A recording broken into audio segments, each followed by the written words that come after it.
Hello friends, मैं पायल स्वागत करती हूँ आपके अपने चैनल संस्कार फॉरएवर में। फ्रेंड्स, आज मैं हाजिर हूँ बैसाख मास का दूसरा अध्याय लेकर, जिसे सुनकर आप भगवान से अपने सभी मनोकामनाएं पूर्ण करने के लिए आशीर्वाद प्राप्त कर सकते हैं। लेकिन उससे पहले अगर आप मेरे चैनल पर नए हैं तो प्लीज़ पहले मेरे चैनल को सब्सक्राइब कीजिए, बेल आइकन के बटन को ऑल पर सेट कीजिए ताकि मेरी आने वाली सभी वीडियोस की नोटिफिकेशन मिल सके आपको सबसे पहले। तो चलिए देर न करते हुए शुरू करते हैं हम अपना बैसाख मास का दूसरा अध्याय।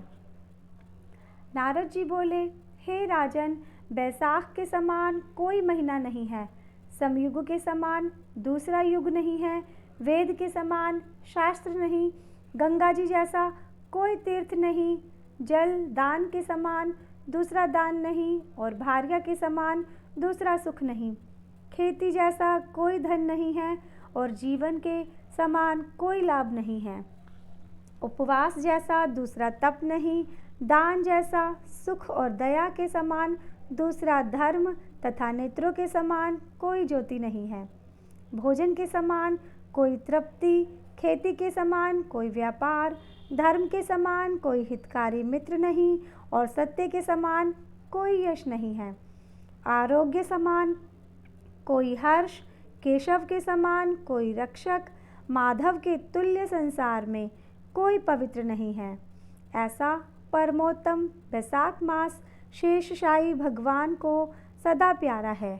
भगवान प्यारे इस महीने को जो लोग बिना व्रत किए व्यतीत किए रहते हैं, वह धर्महीन होकर शीघ्र ही पशु योनि पाते हैं। उनका कुआं, बावड़ी बनवाना, बगीचा लगवाना आदि सभी धर्म वृथा है, उनका कुछ फल नहीं होता।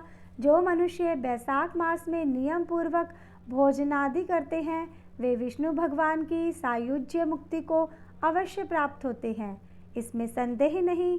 संसार में अनेक प्रकार के दान और व्रत है, परंतु उनके करने से शरीर को अत्यंत परिश्रम होता है, उनसे संसार में बार बार जन्म लेना पड़ता है। परंतु बैसाख मास में केवल स्नान कर लेने से ही प्राणी आवागमन से छूट जाता है। सब दान करने से जो पुण्य होता है, संपूर्ण तीर्थों में स्नान करने से जो फल मिलता है, वह सब बैसाख में केवल जल दान करने से ही मिल जाता है। जिसमें जल दान करने की सामर्थ्य न हो, वे ऐश्वर्य की इच्छा करने वाले दूसरों से कहकर जलदान करावे, यह कर्म भी सब दानों से अधिक है। तराजू के पलड़े में सब प्रकार के दान और दूसरे जलदान रखकर तोले तो जलदान ही भारी निकलेगा। जो यात्रियों के लिए प्याऊ लगाकर जलदान करता है, वह अपने करोड़ों कुल का उद्धार कर विष्णु लोक को जाता है। हे राजन, प्याऊ लगवाने से देवता, पितृ और ऋषि सब निसंदेह अत्यंत प्रसन्न होते हैं। जो प्याऊ लगा थके हुए यात्री को संतुष्ट करता है, उससे ब्रह्मा, विष्णु और शिव सब देवता प्रसन्न होते हैं। जो जल की इच्छा हो तो जलदान करे, छाया की इच्छा हो तो छतरी दे, और हे राजन, जो वीजन की इच्छा हो तो बैसाख में पंखा दान करे। जितने दान बताए हैं उनमें जल दान, छत्र दान और पंखा दान सबसे उत्तम है। इन्हीं का दान बैसाख में अवश्य करना चाहिए।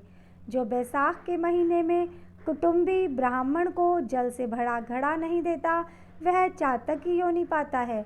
जो प्यासे महात्मा को शीतल जल पिलाता है, उसे हे राजेंद्र 100 राजस्व यज्ञ करने का फल मिलता है। जो धूप, परिश्रम और पसीना से व्याकुल ब्राह्मण को पंखे से हवा करता है, वह सब पापों से रहित हो गरुड़ के समान हो जाता है। जो मनुष्य बैसाख में ब्राह्मण को पंखा नहीं देता, वह अनेक प्रकार के वात रोगों से पीड़ित हो नरक भोगता है। जो थके ब्राह्मण की वस्त्र से हवा करता है, वह सब पापों से छूट विष्णु भगवान की सायुज्य मुक्ति पाता है। जो शुद्ध मन से ताड़ का पंखा दान करते हैं, वे सब पापों से छूट विष्णु लोक को जाते हैं। परंतु श्रम दूर करने वाले पंखे का दान नहीं करने वाले अनेक प्रकार की यातनाएं भोगकर संसार में पापी होते हैं। हे राजेंद्र, आध्यात्मिक दुख की शांति के लिए नियमित वैशाख मास में छत्री दान करना उचित है। जो मनुष्य विष्णु भगवान के प्यारे इस वैशाख मास में छत्री दान नहीं करते, उनको कहीं छाया नहीं मिलती और वे महाक्रूर पिशाच बन पृथ्वी पर घूमते हैं। वैशाख में जो खड़ाऊ दान करते हैं, वे यमदूतों का तिरस्कार कर विष्णु लोक को जाते हैं। जो वैशाख मास में जूता दान करते हैं, उन्हें नरक की यातना नहीं भोगनी पड़ती, न उसे संसार के दुख सताते हैं। ब्राह्मण के याचना करने पर खड़ाऊ दान करने वाला पृथ्वी पर करोड़ों जन्म तक राजा होता है। जो मार्ग में श्रम को दूर करने के लिए स्थान बनवाता है, उनका फल वर्णन करने में ब्रह्मा भी असमर्थ है। दोपहर को जो कोई अतिथि या ब्राह्मण मिले, उसको भोजन कराने का फल ब्रह्मा जी भी वर्णन नहीं कर सकते। हे राजन, अन्नदान मनुष्यों को तत्काल तृप्ति करने वाला है। संसार में अन्नदान के समान कोई दान नहीं है। जो मनुष्य मार्ग से थके हुए ब्राह्मण को आसरा देता है, उसके पुण्य करने की ब्रह्मा में भी सामर्थ्य नहीं है। भूखे मनुष्यों को स्त्री, पुत्र, घर, वस्त्र, अलंकार, आभूषण कुछ भी अच्छे नहीं लगते हैं। पेट भरने पर ही सब अच्छे लगते हैं। इसीलिए अन्नदान के समान न कुछ हुआ न आगे होगा। जो बैसाख में थके हुए ब्राह्मण को अन्नदान नहीं देते, वह पिशाच बनकर पृथ्वी पर अपना ही मांस खाता फिरता है। इसीलिए ब्राह्मण को यथाशक्ति अन्न देना उचित है। हे राजन, अन्नदाता माता पिता को भी भुला देती है। वह दानी ही को अपना सर्वस्व समझने लगता है। इससे त्रिलोकी में सब अन्न की ही प्रशंसा करते हैं। माता पिता तो केवल जन्म देते हैं, परंतु पंडित लोग संसार में अन्न के दानी को ही पिता कहते हैं। हे राजन, अन्नदाता में सब धर्म निवास करते हैं। तो फ्रेंड्स, इस तरह से हमारा बैसाख मास का दूसरा महात्म पूर्ण हुआ। मुझे उम्मीद है आपको ये महात्म बहुत अच्छा लगा होगा।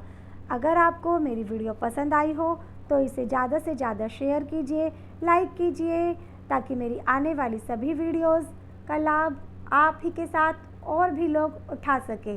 क्योंकि संस्कार अपनाना रखेंगे जारी, रीति रिवाजों की अब है बारी ऑन संस्कार फॉरएवर चैनल।